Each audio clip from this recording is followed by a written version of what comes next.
नमस्कार, माझे नाव पूनम परमेश्वर विभूते आहे।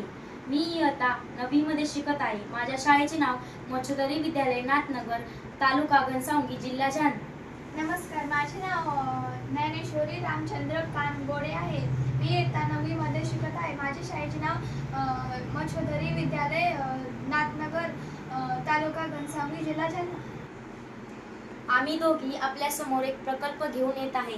त्या प्रकल्पाचे नाव आहे घन कचरा व्यवस्थापन। घन कचऱ्यामध्ये 3 प्रकारचे कचरे असतात। पहिला ओला कचरा, सुका कचरा, तिसरा अविघटनशील कचरा।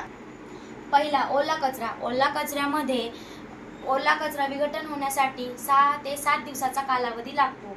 ओल्या कचऱ्यामध्ये घरातील फळे, भाज्याच्या साली, भाज्यांच्या देठा इत्यादी। दुसरा सुका कचरा।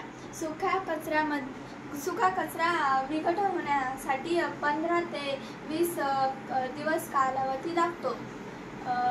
सुक्या कचऱ्यामध्ये कागद असेल, भुट्टा असेल, काड्या, पाचोला असे इत्यादी।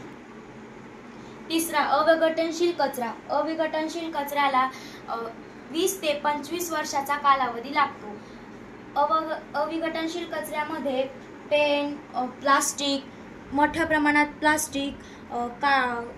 प्लास्टिक, त्यानंतर थम्सअपच्या बॉटल, वेब इत्यादी।